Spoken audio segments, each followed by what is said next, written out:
स्वादिष्ट तुलबा। आज हम लोग मुरब्बे मसावत को हल करने के तरीके सीखेंगे।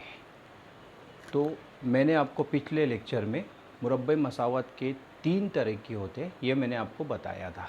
तो आज हम लोग पहले तरीके के बारे में बात करेंगे। तो पहला तरीका है हमारा अज़्ज़ाए ज़रबी का तरीका। पहला तरीका है हमारा अज़्ज़ाए ज़रबी का तरीका। अज़्ज़ाए ज़रबी का तरीका, ये है हमारा पहला तरीका। ये है फर्स्ट मेथड, है ना। इसको बोलते हैं इंग्लिश में फैक्टराइजेशन मेथड। तो हमारा फर्स्ट जो तरीका है वो है अज़्ज़ाए ज़रबी का तरीका। इसको बोला जाता है फैक्टराइजेशन मेथड। इंग्लिश में भी आपको साथ ही साथ इसको याद रखना है। 9वीं जमात में आपने इस तरीके के फैक्टराइजेशन किया था। आपने मुरब्बई कसी रुकनी, कैसी कसी रुकनी, for example m² - 25 is equal to m² - 25। ये है आपकी मुरब्बई कसी रुकनी, ये है मुरब्बई कसी रुकनी।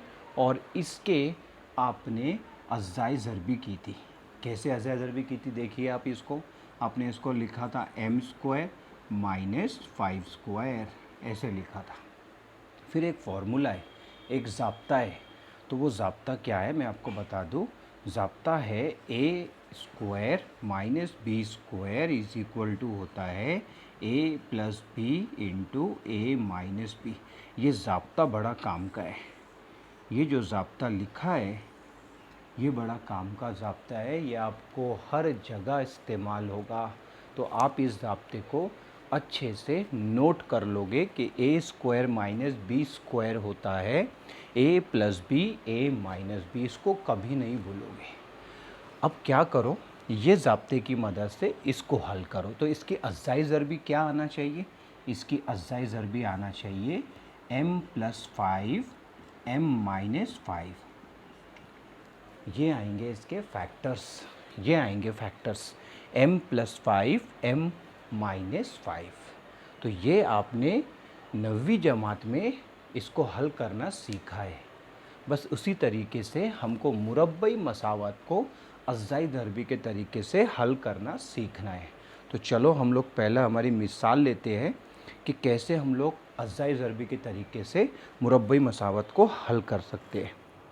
तो मैं आपका ये मश्की सेट 2.2 से ये क्वेश्चन ले रहा हूँ। मश्की सेट 2.2 से मैंने ये क्वेश्चन लिया है। ये क्वेश्चन नंबर आपका जो है 1, क्वेश्चन नंबर क्या है आपका 1 है। सो क्वेश्चन नंबर 1 आपका ये है, दर्जा झैल मुरब्बई मसावतों को अज़्ज़ाए ज़रबी के तरीके से हल कीजिए। ये है आपका क्वेश्चन नंबर 1, मश्की सेट 2.2 का मैं फर्स्ट क्वेश्चन लिख रहा हूँ।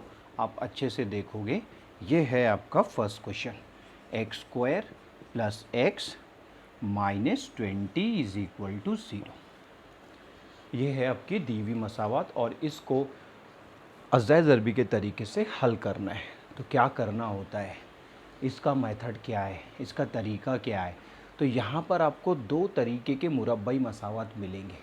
ये पहला तरीका है, ये पहली किस्म है। आप इसको फर्स्ट टाइप बोल सकते हो। ये फर्स्ट टाइप की क्वाड्रेटिक इक्वेशन है। अब आप बोलोगे सर ये फर्स्ट टाइप और ये सेकेंड टाइप क्या है। तो फर्स्ट टाइप मैं यहाँ लिख देता हूँ। ये आपका टाइप नंबर 1 का क्वाड्रेटिक इक्वेशन है। मैं क्यों इसको टाइप नंबर 1 बोलता हूँ, मैं इसलिए इसको टाइप नंबर 1 बोलता हूँ ताकि बच्चों को इसको याद रखने के लिए आसानी जाए। यहाँ ना x² का ज़रीब जो है, अब आपको याद कैसे करना है, x² का जो ज़रीब है वो 1 है। x² का ज़रीब अगर 1 रहा तो ये आपका टाइप नंबर 1 रहेगा। अब टाइप नंबर 2 में क्या आ जाएगा, यहाँ पे x² का कोई ज़रीब एक के अलावा कोई दूसरा नंबर रहेगा, कुछ और रहेगा, 2 3 5 -1 -2 कुछ भी हो सकता है, अदर देन 1 1 के अलावा, एक के अलावा 1 रहा। अगर इसका ज़रीब 1 रहा और 1 को लिखा नहीं जाता है तो ये ऐसा रहेगा x²। तो समझ जाओगे आप, आपका ये टाइप नंबर 1 है। ये है आपका टाइप नंबर 1। ठीक है, आज के बाद से आप इसको टाइप नंबर 1 बोलोगे। अब टाइप नंबर 1 में क्या करना होता है, इसके फैक्टर्स निकालने हैं आपको। तो कुछ नहीं करोगे आप, सबसे पहले लास्ट वाला नंबर देखोगे। लास्ट वाले नंबर में आपको दिख रहा है -20, सो यहाँ लिख लोगे आप -20 और ऐसे सर्कल बना लोगे। अब सोचोगे, थोड़ा रुक जाओगे कि 20 के दो फैक्टर्स फाइंड करने हैं आपको। 20 के दो फैक्टर्स फाइंड करने हैं। कैसे दो फैक्टर फाइंड करने हैं? उनकी जमा या वज़ा 1 आना चाहिए। उनकी जमा या वज़ा कितनी आना चाहिए? 1 आना चाहिए। तो -20 के ऐसे अज़ाई ज़रबी देखो जिनको जमा या वज़ा किया तो 1 आना चाहिए। तो ये देखो कौन से टेबल में 20 आता है सबसे पहले। तो मुझे लगता है कि 4 5 20 होता है। तो ऐसे लिख लोगे आप 4 5 20। ठीक है, और बाद में 5 4 भी आता, लेकिन 4 5 से अब तक काम हो जा रहा है पहले, तो हम लोग आगे क्यों जाएंगे। 4 5 20। अब आपको ये लिखने के बाद ये देखना है कि ये जो बीच वाला अदद है ये पॉजिटिव है कि नेगेटिव है, ये मुस्बित है या मनफी है। तो मुझे यहाँ दिख रहा +1। अब मुझे +1 लाना है, तो मैं क्या करूँगा, यहाँ लिख दूँगा -4 और यहाँ लिख दूँगा +4। क्या हो जाएगा इससे? 4 - 5 - 4 इज़ इक्वल टू 1 आ जाएगा। सो इस तरीके से इस डायग्राम के थ्रू हम लोग किसी भी क्वाड्रेटिक इक्वेशन के फैक्टर्स निकाल सकते हैं। किसी भी मुरब्बई मसावत की जज़र निकाल सकती है। जज़र निकाल लिया आपने। ठीक है, अब इसको लिखने का तरीका क्या है ये देखो। इसलिए इसके बाद लिखोगे आप इसको x² - 4x + 5x - 20 is equal to 0। ये जो फैक्टर्स होते हैं, ये जो नंबर्स होते हैं, इनको x के साथ लिखा जाता है। -4x + 5x - 20 equals to 0। देखो ना यहाँ पर क्लियर दिख रहा है 5 - 4 दैट इज़ x। ठीक है, ये लिखने के बाद अब आपको इसको ग्रुपिंग करना होता है। इसको बोलते हैं ग्रुपिंग करना। ऐसे ग्रुपिंग करना, ये दो टर्म्स लेना और ये दो टर्म्स लेना।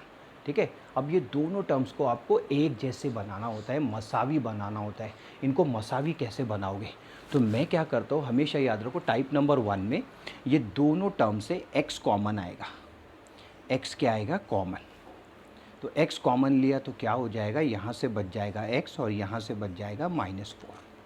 ठीक है, अब ये वाली टर्म को ना ऐसा ही बना दो, इसके जैसा बना दो। x - 4 लेके आ जाओ यहाँ पर। तो क्या करोगे, +5 कॉमन ले लोगे। क्या लोगे? +5 कॉमन लोगे, तो यहाँ बच जाएगा x - 4 इज़ इक्वल टू 0। ठीक है, अब ये कैसे करते हैं, ये कैसे 4 आता है, यहाँ 4 कैसे बच गया? तो हम लोग क्या करेंगे आगे फ्यूचर में, ऐसे बेसिक टॉपिक को लेके वीडियोस बनाएंगे, ताकि हमारा ये बेसिक जो है बेसिक क्लियर हो जाए। तो आगे हम लोग इसको अच्छे से और करेंगे कि कैसे ये होता है। एक्चुअली में डिवाइड करते हो आप, 5 कॉमन लेना मतलब वो नंबर से थ्रू आउट इसको डिवाइड करना। ठीक है, तो मैं आपको ये आगे बताऊंगा, आगे की वीडियोस में मैं आपको सिखाऊंगा कि कॉमन लेना मतलब क्या होता है। तो बेसिक के कुछ हम लोग वीडियोस करेंगे आगे फ्यूचर में, लेकिन अभी तो हमको ये सीरीज़ कंप्लीट करनी है। तो ये क्या हो जाएगा, x × x - 4 + 5 × x - 4। देखो सेम हो गया। अब क्या करते हैं, ये वाला जो है कॉमन है, इसको एक बार लिख लेते। ये दोनों जगह पर है तो इसको एक बार लिख लो, और बचा हुआ जो है ये यहाँ से बच गया x + 5 इज़ इक्वल टू 0। ठीक है, अब यहाँ पर एक फॉर्मूला अप्लाई होता है।